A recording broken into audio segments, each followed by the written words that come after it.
नमस्ते बच्चों, जय हिंद, वंदे मातरम। मैं धनपाल देठलिया और आपका एक बार फिर से स्वागत करता हूं मैजिक मैथ्स के एक छोटे सेशन में जिसका नाम है 4D सीरीज। 4D सीरीज यानी कि डेली डोज बाय धनपाल देठलिया। और एक ऐसी सीरीज है जिसमें एक इंपॉर्टेंट क्वेश्चन जो बार बार एग्जाम में आता है और इसके कॉन्सेप्ट पे बार बार कई क्वेश्चन बन चुके हैं और हर एग्जाम में इस टाइप के क्वेश्चन देखने को मिलते हैं जो इंपॉर्टेंट होते हैं। वो इंपॉर्टेंट क्वेश्चन मैं आपके लिए छांट के लाता हूँ। वो आपको मिलते हैं मैजिक मैथ्स ट्रिक्स के यूट्यूब चैनल पर। अगर आप प्लेलिस्ट में जाएंगे तो वहाँ 4D सीरीज देखेंगे। 4D सीरीज नाम का फोल्डर है, उसमें ये सारे क्वेश्चन आपको अवेलेबल मिल जाते हैं और ये डेली 12 बजे अपलोड होते हैं इस यूट्यूब चैनल पे। अगर आप चैनल को सब्सक्राइब करते हैं तो आपको नोटिफिकेशन मिल जाएगा ताकि आप डेली के डेली एक एक क्वेश्चन पढ़ाई याद करते रहो ताकि आप एक साल में 365 क्वेश्चन सीख पाओ।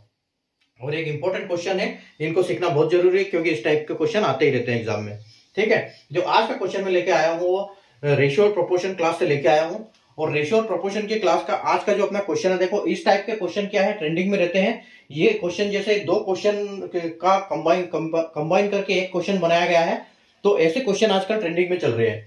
ठीक है, तो ये क्वेश्चन हमारा ज्यादा टाइम लेते हैं, तो इस क्वेश्चन को हम कैसे करते हैं। देखो क्वेश्चन क्या है कि if x is the mean proportion between 12.8 and 64.8 and y is the third proportion to 38.4 and 57.6, then 2x ratio y is equal to what।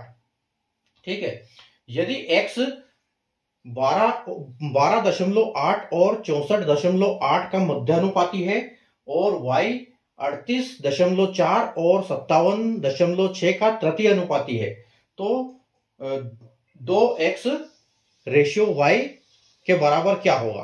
ठीक है, तो इस क्वेश्चन में हमको क्या करना पड़ता है, जब हमको पूछा है कि 2x रेशियो y, तो हमको सबसे पहले 2x की वैल्यू और y की वैल्यू निकालनी पड़ेगी, तभी हम बता पाएंगे कि इनका रेशियो क्या है एक्चुअल में। ठीक है, तो इससे पहले हमको देखो मीन प्रोपोर्शन दिया है और थर्ड प्रोपोर्शन दिया है, लेकिन ये x मीन प्रोपोर्शन है और y जो है वो थर्ड प्रोपोर्शन है। नंबर अलग अलग दिए हैं, तो उनको देखो कैसे निकालते हैं। तो इस क्वेश्चन को हम क्या करेंगे, दो पार्ट में डिवाइड करेंगे। देखो सबसे पहले तो हमको ये पता होना चाहिए कि मीन प्रोपोर्शन निकालते कैसे हैं और एक्चुअल इनका ये क्या होता क्या है कॉन्सेप्ट। देखो तो मैं आपको बताऊं कि जब प्रोपोर्शन की हम बात करते हैं तो दो अनुपातों की वो कंबाइन को सेट को एक प्रोपोर्शन बोलते हैं। तो जैसे एक ये रेशियो है और एक ये रेशियो है और ये जब चार बिंदी लगी इसका मतलब है प्रोपोर्शन। ठीक है, तो ए बी और बी सी दोनों का अलग अलग रेशियो है और दोनों का प्रोपोर्शन यहां पर हमको बताना है। तो हम इसको क्या मानते हैं, जो पहला होता है उसको फर्स्ट प्रोपोर्शन मानते हैं और इसको मानते हैं हम थर्ड प्रोपोर्शन। और जो बी, देखो बी दोनों में कॉमन है इसलिए हम इसको बोलते हैं मीन प्रोपोर्शन। ठीक है, इसको मीन प्रोपोर्शन बोलते हैं। मैं थोड़ा नीचे लिखता हूं, देखो यहां पर ए रेशियो बी और अनुपात बी रेशियो सी। ठीक है, तो ये दोनों अनुपात है, ए बी अनुपात है और बी सी अनुपात है और ये जो है आपका समानुपात है यानी कि प्रोपोर्शन। तो देखो इसको हम क्या मानते हैं, इसको फर्स्ट प्रोपोर्शन मानते हैं और इसको थर्ड प्रोपोर्शन मानते हैं और ये दोनों में कंबाइन है यानी कि ये दोनों में है, इसलिए हम इसको बोलते हैं मीन प्रोपोर्शन यानी कि मध्यानुपाती। ठीक है, अब निकालना कैसे है, देखो जब हम इसको निकालना होता है मीन प्रोपोर्शन को निकालने के लिए हमारा फॉर्मूला क्या हो जाता है, क्योंकि यहां पर बी है तो हम इसको लेंगे बी स्क्वायर, यानी कि हम इसको लेंगे ए इंटू यहां पर आ जाएगा आपका सी। ये मतलब हम इसका मल्टीप्लाई जब करते हैं तो इससे इसका करते हैं और इसका इससे करते हैं। ठीक है, तो ए सी और ये आ जाएगा बी स्क्वायर। ठीक है, और जब हम इसका थर्ड प्रोपोर्शन निकालते हैं यानी कि ये किसकी वैल्यू है, ये एक्स की वैल्यू है। ठीक है, ये एक्स की वैल्यू है और जब वाई की वैल्यू हम निकालते हैं तो वाई का हमको क्या निकालना है, थर्ड प्रोपोर्शन, यानी कि सी की जगह पे कुछ नहीं है। तो यहां पर क्या आएगा अपना वाई की जगह पे, वाई का आपका आएगा सी इंटू बी स्क्वायर अपॉन ए। ठीक है, जब x की वैल्यू निकाल लेंगे तो a into C is equal to B square और y की वैल्यू निकालेंगे तो यानी कि ये है आपका थर्ड प्रोपोर्शन की वैल्यू और निकालने का फॉर्मूला और ये आपका मीन प्रोपोर्शन का। ठीक है, तो यहां से क्या करेंगे, c into B square upon A. अब यहां पर आपको कुछ नहीं करना, वैल्यू प्लेस कर देना है बस। देखो अगर a की जगह पे हमको क्या दिया हुआ है, यहां पर a की जगह पे हमको दिया हुआ है 12.8, तो 12.8 इंटू सी 64.8। ठीक है, क्योंकि यहां हमको दिया हुआ है मीन प्रोपोर्शन निकालना है, यानी कि ये जो दोनों वैल्यू है ए और सी की वैल्यू है। ठीक है, is equal to B square हो जाएगा आपका। बी स्क्वायर बोल सकते हो इसको, या आप इसको एक्स स्क्वायर बोल दो, ठीक है, ये है आपका एक्स स्क्वायर। अब देखो, अब इसको जब हम ये करेंगे तो इसका हम जो डेसिमल है, डेसिमल को हटाने के लिए सबसे पहले क्या करेंगे, डेसिमल को भी हटाना है और स्क्वायर को भी हटाना है, ठीक है। तो डेसिमल को हटाने के लिए हम क्या करेंगे, 1.8 की जगह 128 करेंगे और 64.8 की जगह 648 पूरा लिखेंगे और इनको क्या करेंगे, इनको 100 से मल्टीप्लाई कर देंगे, क्योंकि दोनों में दशमलव के बाद एक एक संख्या है, इसलिए यहां पर डबल जीरो आएगा दोनों को साथ में करने के लिए, ठीक है। और एक्स को हटाने के लिए, स्क्वायर को हटाने के लिए हम क्या करेंगे, रूट लगा देंगे।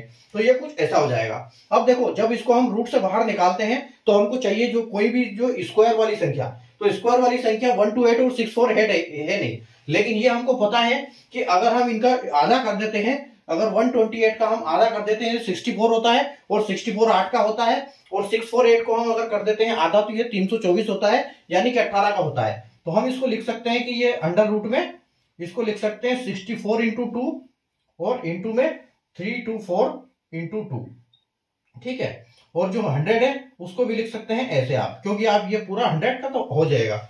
अब इसको जब हम बाहर निकालते हैं तो सेट में बाहर निकलते हैं, जो दो सेट होते हैं तो जोड़े से एक बाहर आ जाता है, तो जब बाहर आ जाएगा तो ये क्या हो जाएगा, 8 से 64 का 8 बाहर आ गया और 324 का 18 बाहर आ गया, ठीक है। और यहाँ पर 1 2 1 2 यानी कि 2 का भी जोड़े बन गए, तो हम इसको या 2 को बाहर निकाल देंगे, ठीक है। और 100 का 10 बाहर आ जाएगा, यानी कि ये स्क्वायर अभी इससे बाहर आ गए, ये एक्स की वैल्यू चल रही है आपकी, ठीक है। अब आप इनका मल्टीप्लाई कर दो, तो देखो आप इनका मल्टीप्लाई करोगे तो आपको मिलेगा 18 2 जा 36 और 36 8 जा 288, यानी 288 अपॉन 10 आ जाएगा आपका, ठीक है। यानी कि आपकी जो x की वैल्यू है ये मिल गई आपको 288.10, ठीक है। अब हम y की वैल्यू पे आते हैं, तो y की वैल्यू के लिए हम क्या करेंगे, c हमको दिया है, c क्या है अपना, c है 57.6, ठीक है। c है अपना 38.4। अब देखो यहां पर अपना आ जाएगा, c आएगा 38.4 इंटू बी स्क्वायर, यानी कि 57.6 का स्क्वायर, ठीक है, अपॉन ए आ जाएगा, ठीक है। अब आपको निकालना क्या है, सी, यहां पर आपको निकालना है थर्ड प्रोपोर्शन। अच्छा ये थर्ड प्रोपोर्शन है ना, ये गलत लिखा है। यहाँ थर्ड प्रोपोर्शन निकालने के लिए हम क्या करेंगे, y की वैल्यू क्या है, y की वैल्यू आ जाएगी आपकी 57.6 इंटू 5.76 और अपॉन में आ जाएगा 384, यानी कि a नीचे आएगा, ठीक है, a नीचे आएगा, ये नीचे आ गया और b स्क्वायर हो गया, ठीक है। अब इसको हटाने के लिए देखो यहां पर भी पॉइंट के बाद एक संख्या है और यहां पर भी डेसिमल के बाद एक संख्या है, तो 576 को हम क्या करेंगे, 576 को अगर हम पॉइंट हटाते हैं तो ये पूरा हो जाएगा और ये दोनों क्या हो जाएगा, ये अपॉन में 100 आ जाएगा, क्योंकि दोनों के एक एक जीरो, ठीक है। और जो नीचे वाली संख्या है इसका डेसिमल हटाने के लिए हम क्या करेंगे, इसको भी 384 लिखेंगे और ऊपर 100 आपका 10 आ जाएगा, ठीक है, क्योंकि यहाँ पर सिर्फ एक संख्या है। अब देखो ये जीरो से ये जीरो कटेगा आपका, और 384 क्या होता है, अगर 192 का ट्रिपल होता है, 192 का डबल होता है इंटू 2, और ये जो होता है ट्रिपल होता है, तो इसको 192 से 2 बार काटेंगे और इसको हम 3 बार काटेंगे, ठीक है। अब इसको एक बार काटेंगे, ये किससे कटेगा, 2 से, ये 288, मतलब 2 से 288 बार कट जाएगा, ठीक है। अब आपके पास y की वैल्यू बची क्या है, आपके पास बची है 3 इंटू 288 और अपॉन में 10, ठीक है। तो देखो यहां पर आपकी x की वैल्यू है 288.10 और y की वैल्यू है 3 इंटू 288 अपॉन 10। तो देखो इस 10 से ये 10 जाएगा और 288 से ये 288 आएगा, यानी कि आपकी फाइनल वैल्यू क्या आ गई, x की वैल्यू आपकी आ गई 1 और आपकी y की वैल्यू आ गई 3, ठीक है। अब देखो, अब हमारा क्वेश्चन क्या है, हमारा क्वेश्चन है कि आपको फाइनल निकालना क्या है, 2x रेशियो y, ठीक है। तो 2x की वैल्यू हमको मिली है 1 और y की वैल्यू मिली है 2, तो यहां हमारा आ जाएगा 2 इंटू 1 रेशियो 3, यानी कि 2 रेशियो 3, और ये हमारा फाइनल आंसर हो जाएगा।